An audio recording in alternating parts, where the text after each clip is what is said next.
Por Linhas Enviesadas, programa feito pelos fundadores da revista Devaneio, com a presença de convidados, onde se falará de arte política e se dará palco aos eventos e aos destaques da nossa cidade. Pelas vozes de Gonçalo Naves, Gil Gonçalves, João Soares e Miguel Silva.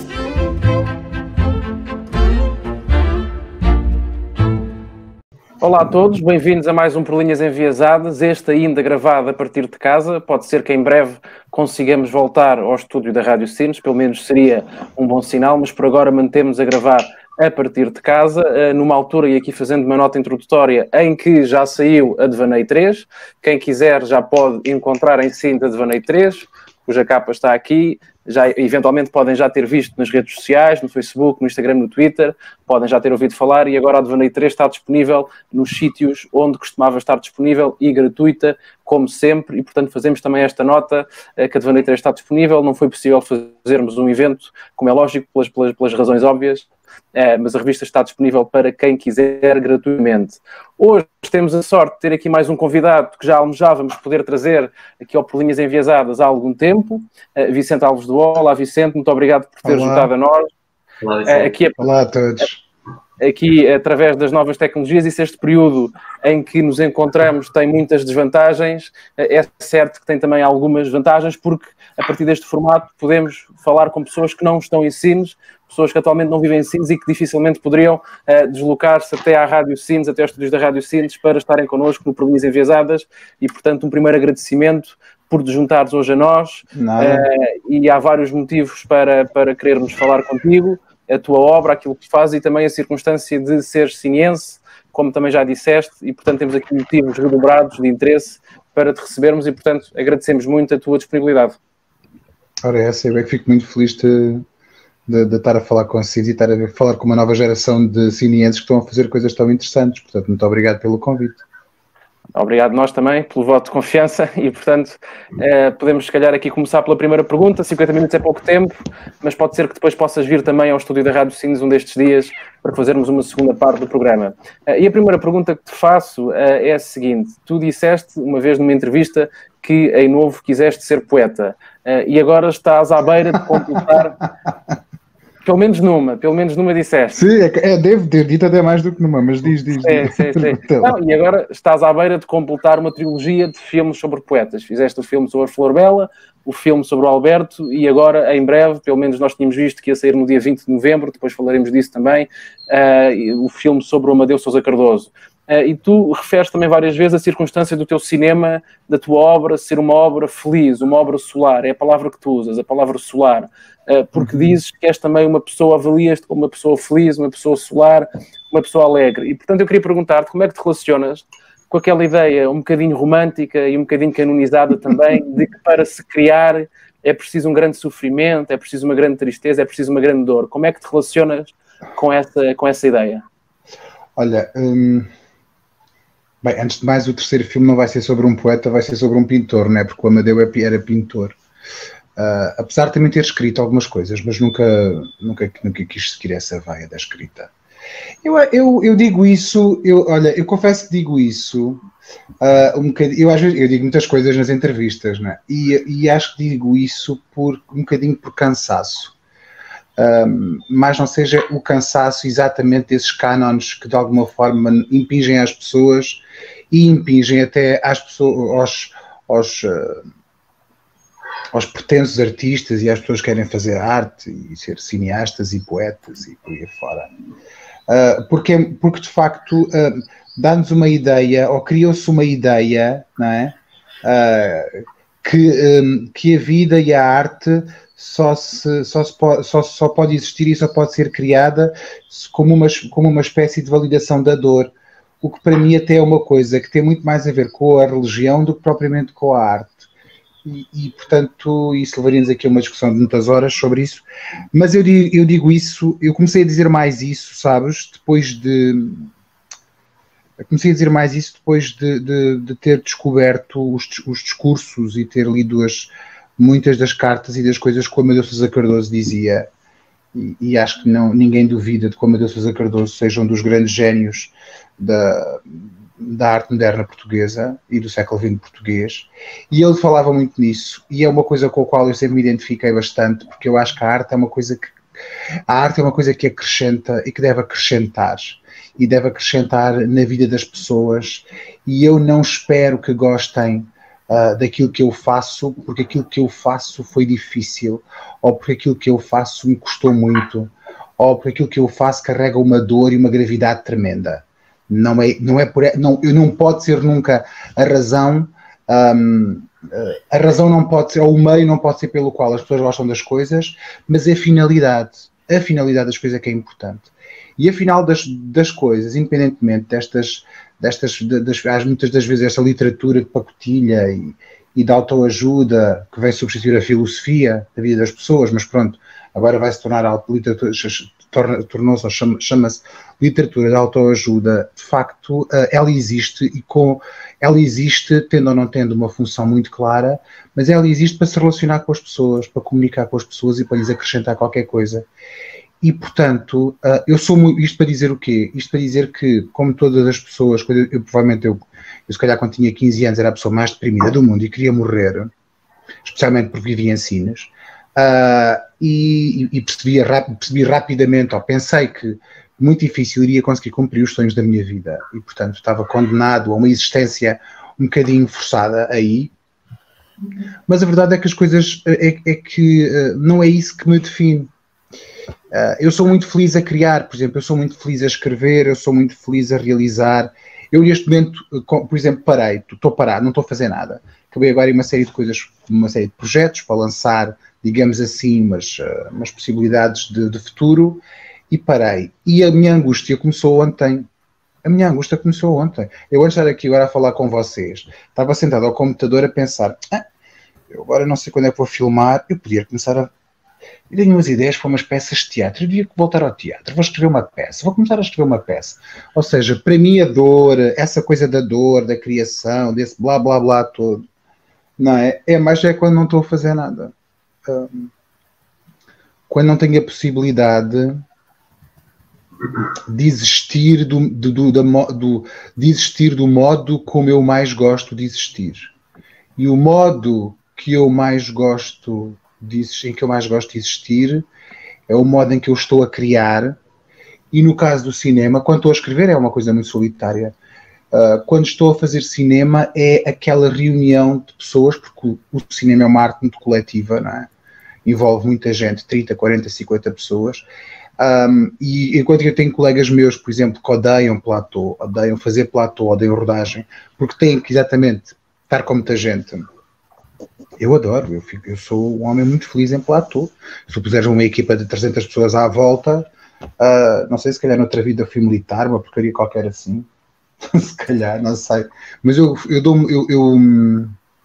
gosto muito desse ato eu gosto muito desse ato da partilha. E portanto, para mim a arte, mesmo quando ela não corre como a gente quer, que isso também acontece, os projetos acabam por não dar naquilo que a gente tinha idealizado, ou é difícil parir, seja um filme, por exemplo, que é das coisas mais difíceis que existem neste país para conseguir concretizar.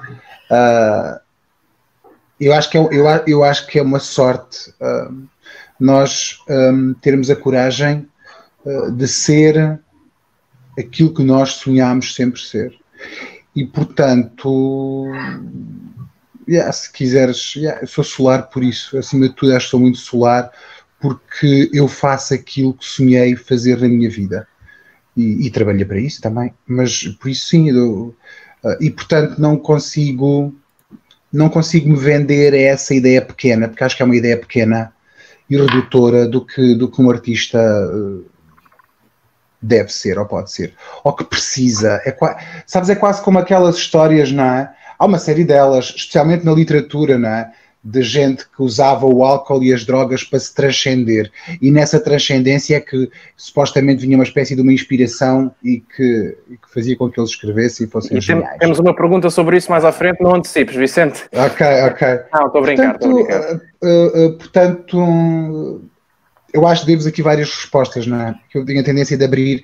Sabes porque eu abro muito porque as pessoas têm a tendência de querer sempre uma resposta única, facilmente catalogável e facilmente identificada qual é a gaveta em que ela pertence. A preto e branco. Eu, como dou muitas entrevistas, cada vez que dou uma diferente, eu troco as voltas todas para os jornalistas.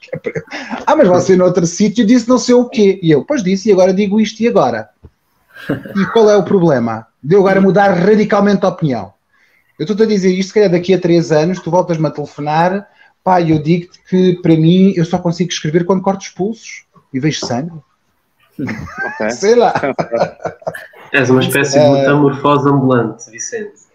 Eu acho é que não, eu não quero é fazer uma coisa, eu não quero é que me aconteça uma coisa e eu estou numa idade em que começo a pensar nisso, porque eu fiz 48 anos e estou em Lisboa há 20, portanto eu saí de Sines com 27 anos, já saí tarde, para muita gente já era tarde eu estar a sair, muita gente pensou que eu já não ia sair, que ia ficar aí a fazer coisas. Eu não quero é cristalizar-me numa ideia que eu tenho sobre mim, provavelmente muito construída com base na ideia que eu acho que os outros fazem de mim, e com isso eu tornar uma pessoa muito desinteressante. E como eu acho que o nosso interesse também depende muito da forma como a gente está na vida, o nosso interesse para nós e para os outros, e portanto eu não tenho problemas nenhuns em assumir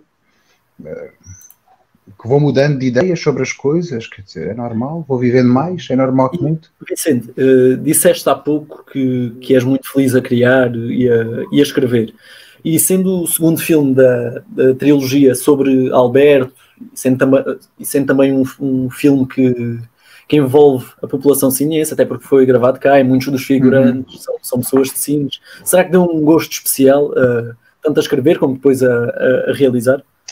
Olha, aí agora queres ver agora contrariar tudo aquilo que eu disse? Escrever o filme do Alberto foi terrível, foi muito duro. Pronto, lá está. Escrever o filme do Alberto foi muito duro porque havia ali uma espécie de um confronto continuado e constante comigo, com a minha história pessoal, com a história daquelas pessoas que eram minhas famílias, umas sim, outras não. O Alberto não é. Com Sines, com as limitações de Sines e com a participação de Sines naquela história. Portanto, eu percebi rapidamente que tinha que ser justo, tentar ser o mais possível justo, verdadeiro, queria ser sempre e queria ficar sempre aquém, tanto daquilo que eu imaginaria que poderia-se fazer e provavelmente daquilo que as pessoas esperariam que eu fizesse. Porque quando as pessoas vivem as histórias, não é? Quando a gente está lá dentro, nós vemos as nuances todas, não é? Nós vivemos os dias todos, não é? Um filme tem 1h e 50 minutos. Os biopics são das coisas... Eu agora vou fazer o Amadeu, que fiz o Amadeu e acabou. Eu nem tão cedo faço um filme sobre ninguém. Vou fazer histórias, adaptá-lo, romances, fazer coisas originais, não quer saber. Porque é muito difícil e é muito frustrante. É muito frustrante, não consegues fazer tudo. E então tens que fazer uma coisa que eu acho que é o ideal. Confesso mesmo que acho que é o ideal, que é, independentemente daquilo que as pessoas todas pensam das personagens, independentemente daquilo que tudo aconteceu, tu tens que tomar uma decisão sobre qual é que é o teu ponto de vista. E tu, como autor e como realizador, optas por contar aquela história, não como um biógrafo oficial, porque eu não sou biógrafo oficial de ninguém, nem meu, nem da minha própria vida, eu sou biógrafo oficial, quanto mais do Alberto. E, portanto, aquilo é a minha visão sobre aquela história, sobre o Alberto, sobre o meu irmão, sobre Sines, sobre as marcas que aquilo deixou no tempo e que, de alguma forma, acabaram por surtir efeito em pessoas como eu e pessoas da minha geração, não é? Que cresceram no Centro Cultural Américo nos anos 80, 90, e muitos deles que se vieram embora e que foram artistas e que hoje em dia são artistas e fazem coisas, e outros não, que ficaram aí, não quiseram fazer nada disso. E, portanto, o Alberto, estás a ver, olha, deste um exemplo de uma coisa que foi difícil, foi bastante difícil. Mas foi sem dúvida alguma, não me arrependo nada, te faria outra vez. Sofri muitas pressões para não fazer o filme. Houve muita gente que não gostou do filme. Sim, era mesmo por aí que eu agora... Mas o problema é que as pessoas não dizem na cara, sabes porquê? Porque elas sabem que eu tenho resposta para lhes dar. E então, mas como isso é um modo de estar cineense, é uma coisa que eu já nem... opiniões dessas eu como ao pequeno almoço, percebes? Eu nem sequer me dou ao trabalho. As pessoas têm um bocadinho medo de mim, já percebi. Quando estou muito perto de mim têm medo porque elas sabem que eu tenho sempre a resposta na ponta da língua e raramente não tenho razão.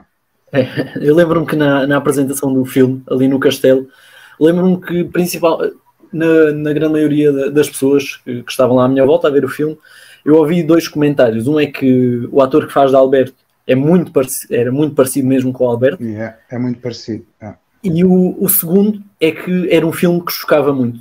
Mostra muito o preconceito que havia quanto à homossexualidade nos anos 80, naquela época. Por isso mesmo eu fiz questão daquelas cenas. Mas é que eu fiz mesmo questão para levarem na cara. E quanto a essas cenas, eu ouvi mesmo alguns comentários em que essas cenas eram demasiado explícitas e havia muitas cenas homossexuais. Se calhar se fossem cenas heterossexuais não chocavam tanto. Se eu pusesse a Oceana Basílio toda nua a tomar banho em Porto Covo e um gajo a comê-la por trás, toda a gente ia achar o máximo. Estás a perceber? Portanto, estás a ver logo porque é que temos logo que... Então eu tenho mesmo que fazer as cenas. Se calhar achas que ainda há uma semelhança entre o preconceito daquela época e o de hoje em dia? Achas que houve grande evolução? Meu querido, tu não te lembras, mas há muita gente que vai estar a ouvir isto, que vai estar já com os pelos eriçados, vai-se lembrar. Eu sou do tempo em que os jovens que frequentavam o Centro Cultural Américo Nunes nos anos final dos 80, princípios dos 90, ou eram as pessoas queriam ser artistas e que tinham curiosidade pelas artes e que tinham o azar de passar a porta do Centro Cultural Américo Nunes. E isto já é 10 anos depois da história que eu conto no Palácio. A história do Palácio é 76, 77. Estou-te a falar no que se pensa em 88, 89, 90, 91. A malta nova que tinha... A malta nova, ou eram drogados... Vicente, uma questão agora, afastando-nos desta temática e voltando a confrontar-te, como há bocadinho o Gonçalo fez, com entrevistas antigas, né? Tinhas dito que já fizeste várias.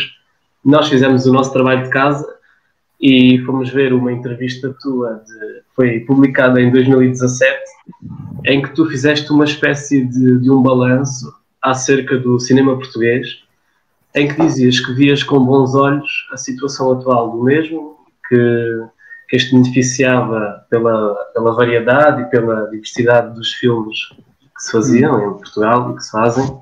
E a minha pergunta é, não sei se continuas a acompanhar, certamente que sim, e se continuas a ter uma visão otimista da melhoria do cinema. Não, já não tenho. Já mudou tudo outra vez. Mesmo com filmes com algum sucesso que têm tido a nível internacional, como A Herdade, que marcou presença no Festival de Veneza, que se falava que podia ir à final dos Oscars como o melhor filme internacional. A gente há 30 anos que fala nos filmes que vão à final e nunca vão à final coisa em cima nenhuma. Isso não acontece, nem tão cedo vai acontecer, porque é preciso um bocadinho mais do que só os jornais portugueses dizerem que gostam dos filmes. Olha, agora neste momento acho que as coisas estão outra vez um bocadinho piores, porque houve ali um período em que se trabalhou, como vocês sabem, o cinema é financiado pelo Instituto do Cinema, e o Instituto do Cinema convoca uma linha que às vezes não se percebe muito bem o critério de pessoas que analisam projetos onde os realizadores concorrem, não é? Para fazer os filmes. E houve ali um período em que se tentou que houvesse júris, tivéssemos júris um bocadinho mais heterogéneos e pessoas de origens mais diferentes, com ideias diferentes, com cabeças diferentes, que não tivessem todas a afunilar pelo mesmo conceito, não é? Que ainda vem do tempo do conservatório, de o que é que o cinema português deve ser. E portanto aquilo houve ali uma altura de abertura. Entretanto, e como é óbvio, estas coisas não duram muito tempo, porque rapidamente as coisas já mudaram outra vez e já se está a instalar, os lobbies mexem-se, o poder mexe-se, é muito dinheiro. Se tu não tiveres dinheiro do ICA, tu muito dificilmente consegues pôr uma longa-metragem de pé. Então, tendo em conta isso, as coisas já se começaram a mexer outra vez. Tendo em conta isso, como é que tu vês o futuro do cinema português? Eu não sei. Olha, eu vejo o futuro do cinema português da mesma forma como eu vejo o futuro da cultura portuguesa. Não é muito diferente. É tudo igual. Não tens grandes esperanças numa melhoria? Não tem a ver com melhoria. Tem a ver com o facto de... tu tens um ministério que não é um ministério, onde mais de metade do dinheiro orçamentado vai para a RTP. O Museu Nacional de Arte Antiga tem problemas de climatização e de ar-condicionado, não consegue comprar um sequeira por 50 mil euros, tem que fazer um crowdfunding. Eu posso falar no cinema como posso falar no património, como posso falar no teatro.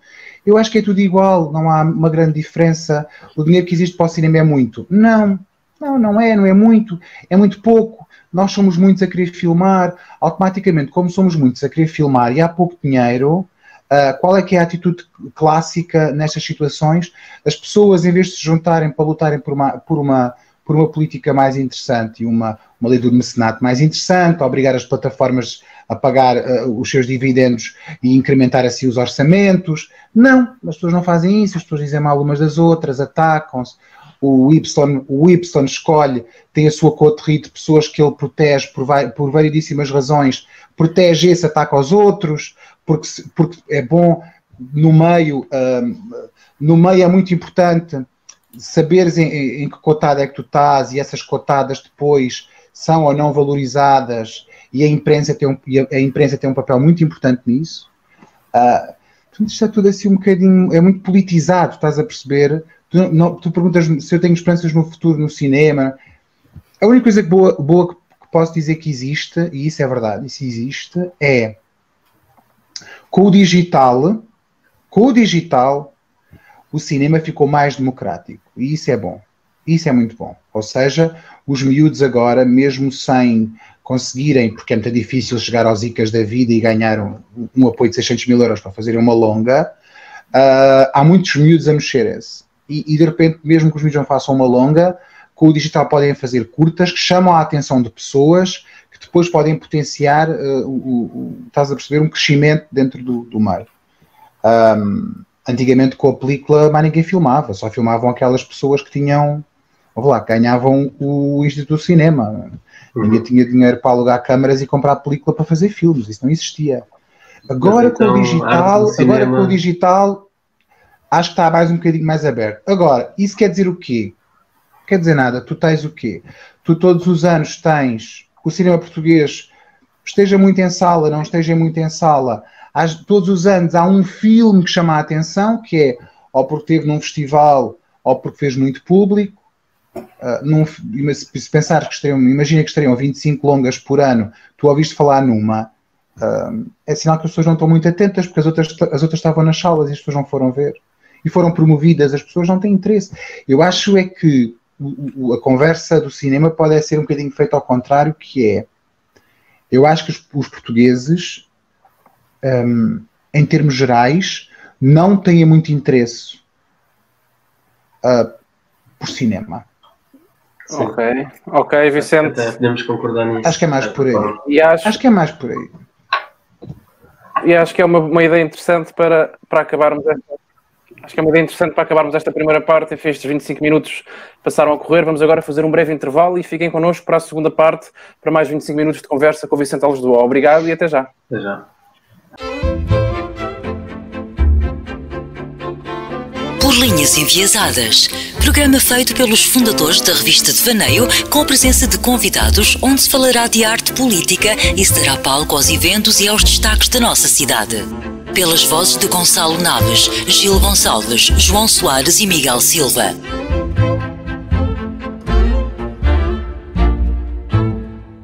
Bom, bem-vindo de volta à segunda parte do Por Linhas Enviesadas, com Vicente Alves do O. Primeiros 25 minutos muito interessantes, esperamos que os segundos 25 sejam tão bons ou melhores. E passo já a palavra a Miguel, que tem aqui algumas perguntas para colocar ao Vicente.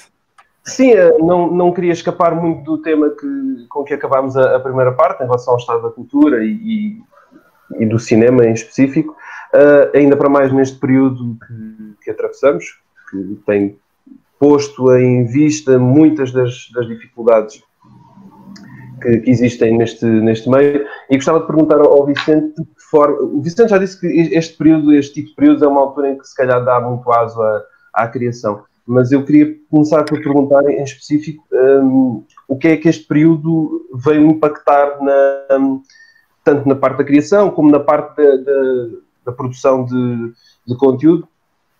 Já se falou aí do filme do Amadeu, mas queria saber a opinião do Vicente sobre isso. O que é que tens a dizer? Olha, eu tirando os períodos em que estou em rodagem, a minha vida é uma vida muito caseira e muito calma, não é? Porque a parte da escrita, investigação, preparação, tu podes fazê-la num período de pandemia porque fazes muita coisa em casa e sais muito pouco. A rodagem implica muito mais, pronto, lá está a sair, rodar filme. Agora neste período do confinamento, eu pude continuar a trabalhar porque eu estou na parte da pós-produção do Amadeu e a pós-produção pode ser uma coisa que a gente utiliza as tecnologias, não é? E, portanto, basicamente o trabalho não parou. Nós continuamos a fazer a pós-produção do filme, eu continuo a fazer isto, estou a fazer aqui com vocês, via Zoom e via estas plataformas todas para falar com os artistas e os técnicos que estão a trabalhar no filme. Vou vendo o material que me é enviado por e-transfer, vou vendo o filme, vou comentando, vou pedindo isto, aquilo, e ao mesmo tempo vou escrevendo coisas novas e projetos novos para fazer lá mais para a frente. E portanto estar em casa não foi muito diferente, para mim não foi muito diferente. Agora, para quem estava, para as pessoas que estavam em rodagens, para as pessoas que estão a rodagens, seja de televisão, seja de ficção, documentário, seja de televisão ou cinema, e para as pessoas que estavam nos palcos a dançar ou a fazer teatro, foi um descalabro, não é? Isso foi um descalabro total. E ainda por cima sem previsão de regresso ao normal. Mas continuando também já falámos um pouco também sobre o filme e agora em off estávamos a falar sobre a data de estreia, que está prevista para 20 de novembro. Não sei, assim, dentro do que é possível revelar até agora, sobre o que é que vai versar o filme. Ou seja, será um recorte da vida, de uma parte específica, ou um retrato mais geral da vida do Amadeu de Sousa Cardoso? Dentro daquilo que deve revelar. Sim, não é, quer dizer, as pessoas vão à Wikipédia e leem a história da vida dele, não é? Portanto, não há propriamente grande mistério.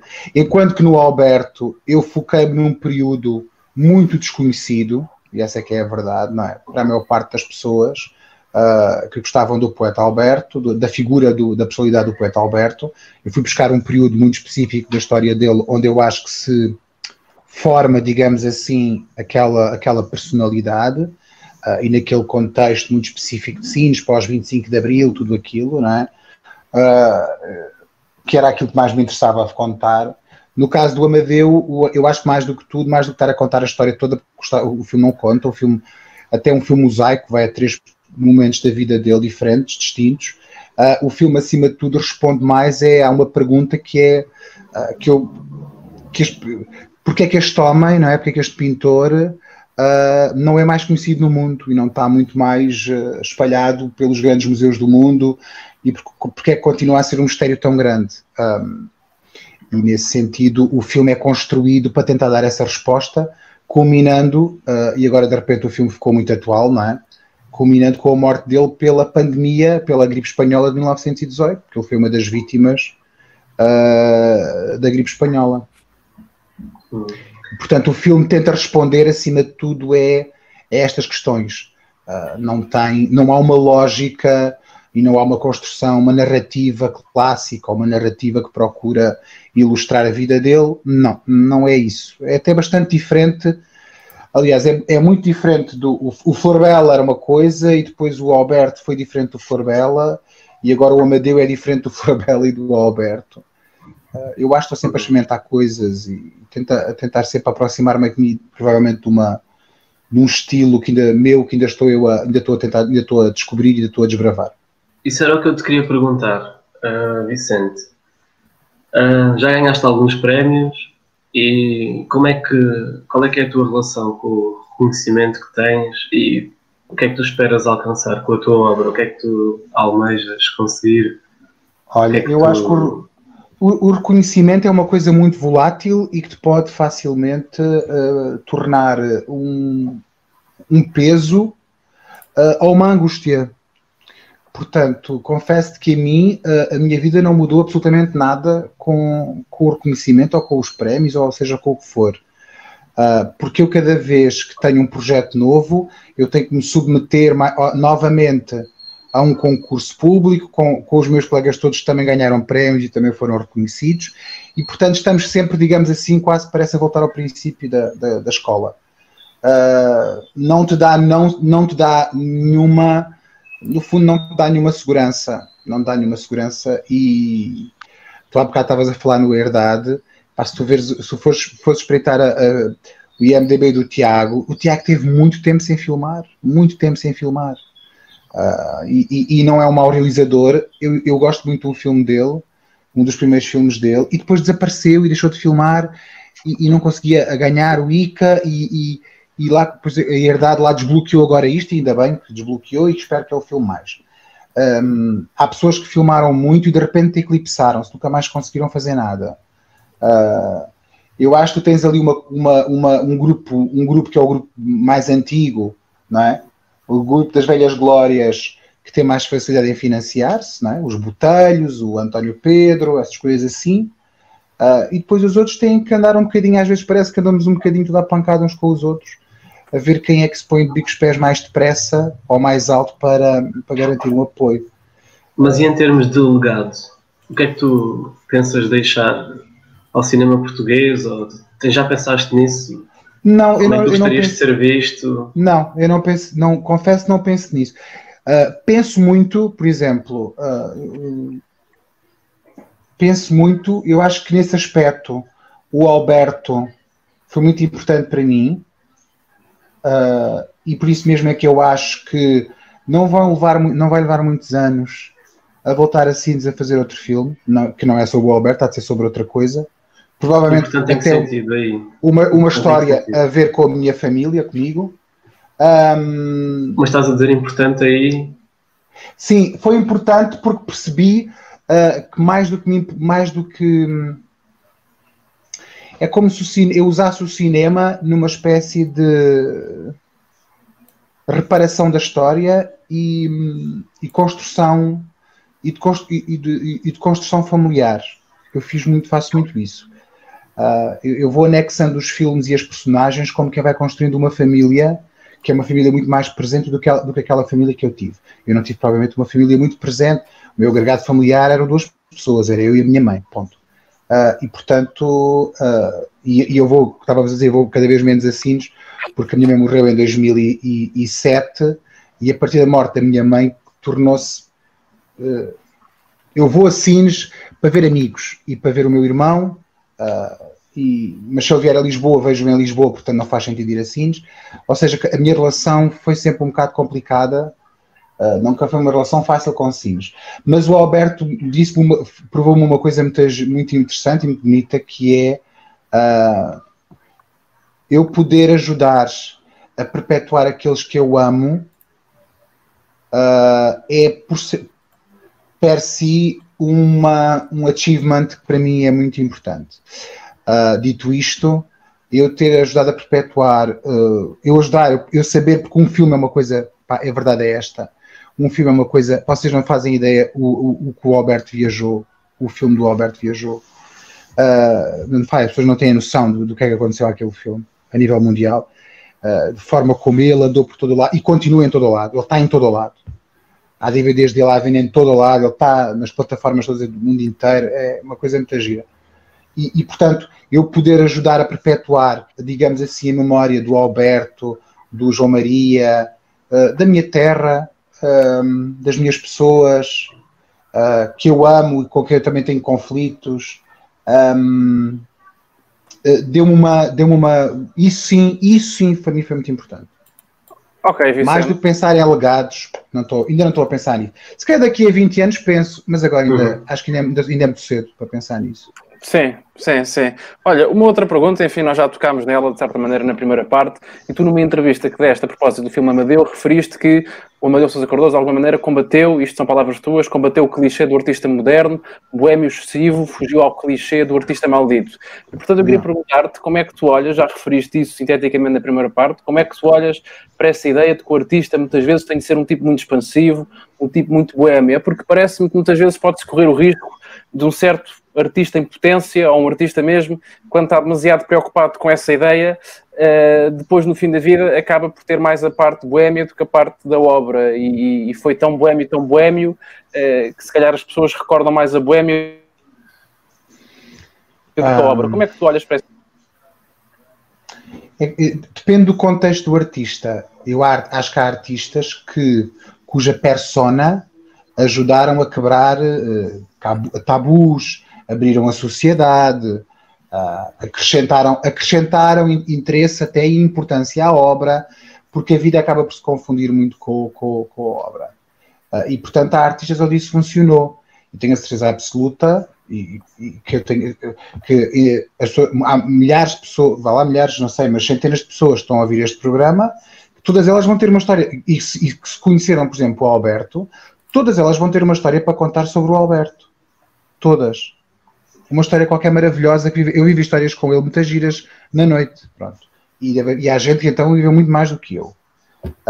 E no caso, por exemplo, do Alberto, eu acho que há uma transferência constante, porque a vida dele alimentava a literatura e a literatura alimentava a vida. O caso do Amadeu é um caso muito engraçado, porque é um caso que tem muito a ver também com a época. Os artistas... o melhor amigo do Amadeu em Paris era Modigliani, né? Que era o oposto do Amadeu, né? É o gajo sem travões, né? Completamente sem travões, é o excessivo sem travões. O Amadeu não era. Se calhar as pessoas mais místicas podem dizer assim: se calhar ele sabia que ia morrer cedo, então tinha que trabalhar muito para deixar obra. Se calhar foi isso, não sei. A verdade é que o Amadeu não precisava de se alimentar da vida para criar. E isso nós sabemos, nós conhecemos. Ele morreu com 30 anos, começou a pintar pai com 19 e deixou centenas de coisas feitas. Centenas. Ele pintava vários quadros ao mesmo tempo. Nos últimos 4 anos em que ele esteve fechado em Manhuve por causa da Primeira Guerra, entre 14 e 18, ele pinta loucamente. Pinta, constrói, cria. Não há exposições em Barcelona, não há exposições aqui e ali na Alemanha por causa da guerra. Ele inventa exposições no Porto e em Lisboa, vai sozinho, faz uma espécie de uma retrospectiva da vida toda aos 28 anos. Quer dizer, é louco, né? Mas é um workaholic. O Amadeu era um workaholic. O Amadeu, e eu identifiquei muito com isso. O Amadeu vive muito para trabalhar e tira esse prazer e essa alegria e essa validação na ideia do trabalho, mais naquilo que se tem repercussão ou não. A ideia do trabalho para ele é muito importante. E, portanto, eu acho que isto, dentro do saco, cabem várias perspectivas, vários tipos de artistas. Agora, aqui eu também conheço aqui muita gente em Lisboa que faz de conta que é artista, que tem vidas de artistas e que não produzem nada de interessante. E são artistas, e vendem, e fazem, e acontecem. Sim, tu porque estou nos sítios certos, estão-se com as pessoas certas. Enfim. Olha, e Vicente, aproveitando agora que falaste em Lisboa, há pouco disseste que foste para Lisboa com 27 anos, não foi? Sim. Sim, e foste a convite de António da Cunha Teles. Sim. E, no fundo, saíste de Sines para perseguir esse sonho que disseste ter desde os 20 anos, para aí. Foi quando concorreste ao Conservatório. Yeah. E, no fundo, já tens quase tantos anos de Sines como de Lisboa. E queria perguntar... Sines ainda ganha. Sines ainda ganha, porque eu estou em Lisboa há 20. Pronto. Portanto, Sines ainda ganha. 7 anos. Daqui a 8 anos, em 2028, Lisboa já está a ganhar. Yeah. E queria perguntar que importância é que Sines e Lisboa, sendo duas realidades muito diferentes, tiveram na tua obra? Opa, Sines é incrível. Eu acho que não era a mesma pessoa se não fosse Sines. Eu tive a sorte de... no meu período, não é, quando eu estava a crescer, Sines estava cheia Sines politicamente era muito engraçado. Mesmo quando a gente não concordava com a Câmara, mas havia discussão. Havia uma gente muito interessante em Sines. Havia uma gente muito interessante ali à volta do Centro Cultural Américo Nunes, no teatro, na Câmara, mesmo no poder, nas pessoas que foram viver para Sines no pós-25 de Abril, anos 70, 80. Era uma época muito gira para ser miúdo, muito ativa. A Câmara fazia muita coisa, era muito ativa culturalmente, mas também se discutia muito. E depois havia assim uns cromos incríveis, não é? Havia o Alberto, havia o meu irmão, havia assim a Julieta Aurora, o Vladimir Franklin, havia assim o José Moro, que ainda aí está, graças a Deus, e a Julieta também, continua com o Teatro do Mar. Mas havia assim, e havia uma malta nova, um bocadinho a beber aquilo tudo. Eu fui dos últimos a chegar, curiosamente, ao centro e à vida do centro, mas lembro perfeitamente que foi muito importante, porque havia um lado, o Alberto, que foi uma figura preponderante na história de Sines do século XX, sem dúvida alguma. O Alberto trouxe-nos a modernidade. O Alberto traz a modernidade para Sines e traz uma sofisticação que Sines não tinha.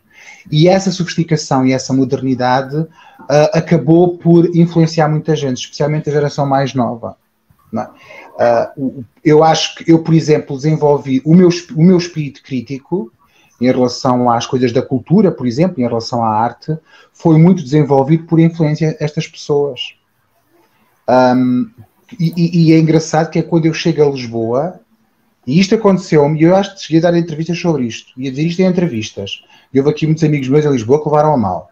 Mas eu conheci muita gente em Lisboa com espíritos muito mais atávicos do que eu conheci em Sines.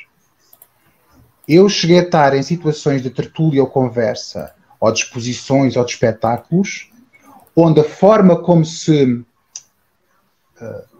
discutia, entre aspas, o que estava a acontecer era muito mais interessante do que depois aquilo que eu vim ver em Lisboa. Claro, Lisboa está cheia de gente interessantíssima. Não estão todos no mesmo café, porque nós lá tínhamos a sorte em Sines e íamos todos ao ponto de encontro.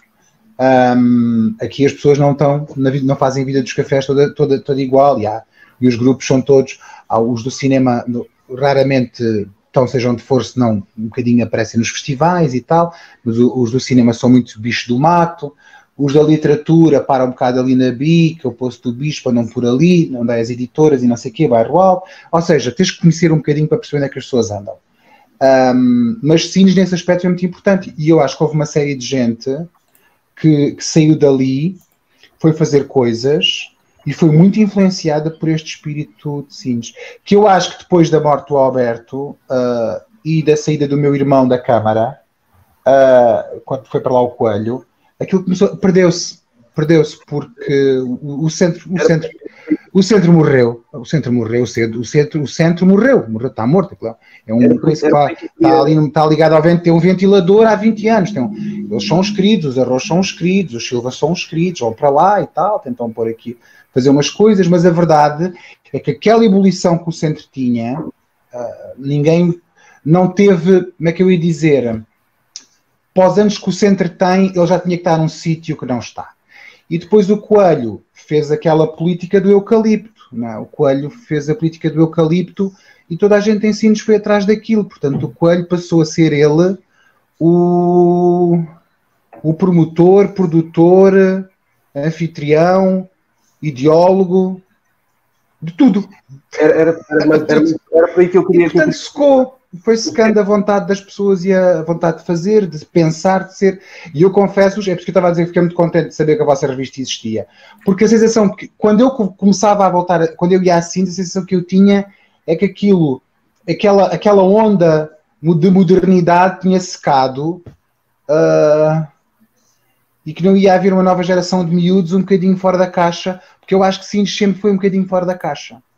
Mas o que eu queria perguntar, do lá para cá, quer dizer que desde o período do fim dos anos 90, ou seja, 97, o Alberto Poff, até agora, perdeu-se alguma coisa? É por aí que quer dizer, eu não posso falar com muita propriedade porque já não vivo aí. A sensação que eu tenho é essa. Não, claro, tens o Teatro do Mar. O Teatro do Mar há de ser o parque natural que Sines ainda tem, é o pulmãozinho, não é que Sines ainda tem a funcionar, que ainda respira desse tempo. Agora, eu não... Como eu confesso, não sou um grande fã das músicas do mundo, não tenho muita paciência para aquilo. E eu acho que eu acho que aquilo tornou-se demasiado grande e acho que aquilo, lá está, fez a política do eucalipto porque secou tudo à volta, não é? Parece que as pessoas vivem para 2 semanas do ano. Acho muito triste, uma cidade que vive para 2 semanas do ano. Uma cidade é uma cidade, quer dizer... Mas isto é uma opinião muito pessoal, só porque eu tenho sobre aquilo. Sim, mas é isso. Eu não vi coisas a acontecer, estás a perceber? Até ver a capa da vossa revista, que achei muito moderno, e eu, isto é muito engraçado, mas quem é esta gente? Espera lá, deixa lá ver se consigo perceber. Mas houve ali um período, ali a seguir a 2001, 2002, 2003, não sei, não vi assim... E eu às vezes eu perguntava, não é? Quando ia assim, mas não há aí ninguém a mexer, não há aí nada a mexer, não. Havia o Teatro do Mar, quer dizer, o Teatro do Mar que é uma espécie de resistência, não é? E continua a ser uma estrutura, eu acho que é a estrutura mais importante que Sines tem, basicamente. E mesmo assim a Julieta tem que andar com aquilo às costas, coitada, não é? Aquela gente lá está, tem que andar com aquilo às costas, parece que estão a pagar uma promessa. E nós recebemos também a Julieta aqui no programa e tivemos a oportunidade também de perceber junto dela como é que tem sido feito esse trabalho, que é um trabalho muito meritório, como tu dizes, e nós temos, infelizmente, muito pouco tempo, mas temos aqui outra pergunta que queríamos fazer, Vicente, e se conseguires dar uma resposta rápida, agradecemos porque queremos ver-nos fazer. No fundo, eu vi aqui há tempos uma frase em que o Scorsese dizia que em tempos, no fundo, confidenciava aos realizadores mais novos, aconselhava aos realizadores mais novos para fazerem como os pintores fazem. Como é que os pintores fazem? No fundo, estudarem os grandes mestres e enriquecerem as telas, enriquecerem as paletes de cores para depois poderem pintar com mais cores. Isto acontece também na literatura e um pouco nas outras artes. Na literatura, para se escrever um grande livro, para se escrever muito bem, é preciso ter-se lido muito. Deduzo que para se fazer um grande filme é preciso ter-se visto muitos filmes, mas não é preciso só estudar a obra. Parece-me que é preciso também viver muito para se poder ser um bom artista. E, portanto, queria perguntar-te, pedindo uma resposta sintética, qual é que é o principal combustível para a tua obra, para os teus filmes? Eu alimento-me muito do que vivo, do que me acontece, alimento muitas coisas que me correm mal, porque há muita coisa que me corre mal, e esse alimento, por norma, eu acabo sempre por conseguir colocá-lo em coisas novas, e portanto, sim. Agora, tu perguntas-me assim, tá bem, mas isso não chega. Não chega, mas eu posso dizer que sou uma das pessoas, das minhas pessoas, eu sou a pessoa que mais lê. Eu leio muito. Eu já vi muito cinema e vejo muito cinema. Eu estou constantemente à procura de coisas que me estimulem. Sou muito curioso. Eu, por exemplo, eu agora, quando estou a filmar, posso dizer, eu não precisava agora, agora estou a dar umas aulas que não precisava estar a dar. Financeiramente estou estável, portanto não precisava agora disto estou a fazer. Mas eu obrigo-me a dar as aulas. Exatamente porque quando estou com miúdos de 18, 19 anos que estão a sonharem, querem ser atores e realizadores e não sei o quê, aquilo tudo faz 2 coisas em mim. Põe-me completamente os pés no chão, caso eu comece a perdê-los. Os meus pés estão sempre agarradinhos ao chão com aqueles miúdos e é uma troca. Eu estou-lhes a dar coisas e eu digo-lhes isso. Eu adoro estar com vocês porque eu ensino-vos aquilo que eu sei. E vocês, eu saio daqui com uma energia renovada diariamente, é como estar num spa. Os miúdos dão boosts de energia incrível, porque é muito bonito olhar para os olhos deles e ver-me como eu era e eu vejo-me nos olhos deles quando eu tinha aquela idade. E portanto, é por isso que há bocado, acho que era o Gil que dizia o teu legado e não sei o quê, né? Gil, eu não consigo, porque para mim isto, e a expressão é mesmo essa, parece quase um pleonasmo, isto acabou de começar. Isto começou agora. Para mim, a minha vida começou agora. Eu acho que ainda estou muito no início daquilo que eu quero fazer. E, portanto, o meu combustível é esse. E eu acho que isso, e essa inquietação e essa curiosidade são as coisas mais importantes que um artista precisa. Acho bom. Acho que ficamos com esta ideia, terminamos por aqui. Não se esqueçam que A seguir ao programa vamos passar uma música que nos foi enviada de um artista brasileiro. Algum de vocês me sabe dizer o nome, que eu não lembro qual é que é? Gonçalo? Não devias ter perguntado, nós não sabemos. Sim, o nome artístico é Vina. O nome artístico é Vina. Foi assim que o artista se apresentou. Esperamos que gostem. Um artista brasileiro nos mandou no Twitter uma música e, portanto, também é bom sinal que a Devaneio, pelo menos, foi falada por uma pessoa fora de Portugal. Sim, para o lado do Atlântico.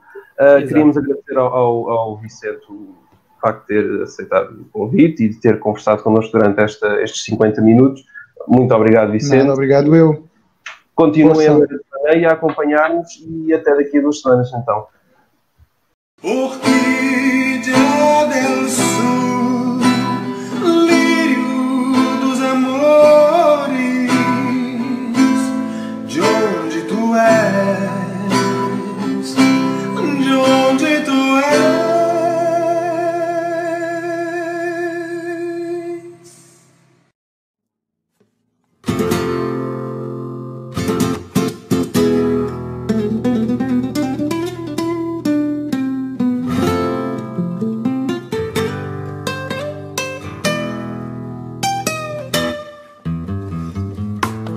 Seja como for, agora a gente insistiu, tentou, jurou que ia ter volta, mas não adiantou. Teu carinho me faz falta, você nem nota. Esqueça minha dor, finge, esquece, ignora a nossa história amarga.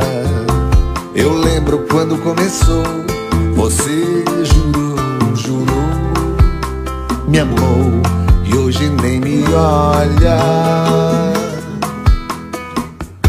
Mas sabe que o tempo é meu juiz, minhas feridas já cicatrizou.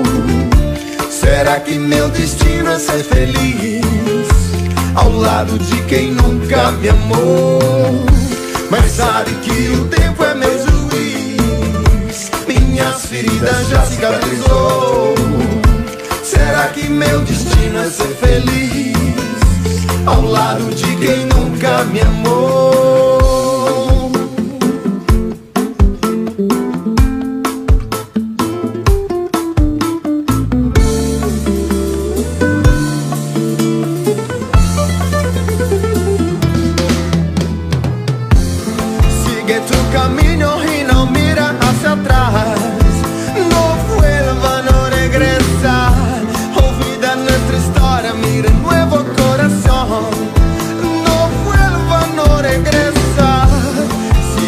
Camino y no mira hacia atrás, no vuelva, no regresa. Olvida nuestra historia, mira nuevo corazón, no vuelva, no regresa. Mas sabe que o tempo é meu juiz, minhas feridas já cicatrizou. Será que meu destino é ser feliz ao lado de quem nunca me amou?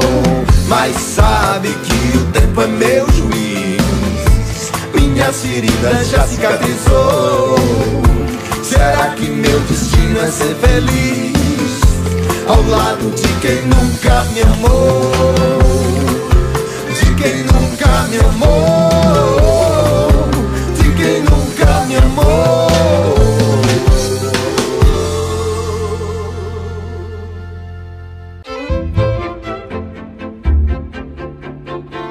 Por Linhas Enviesadas, programa feito pelos fundadores da revista Devaneio, com a presença de convidados, onde se falará de arte política e se dará palco aos eventos e aos destaques da nossa cidade.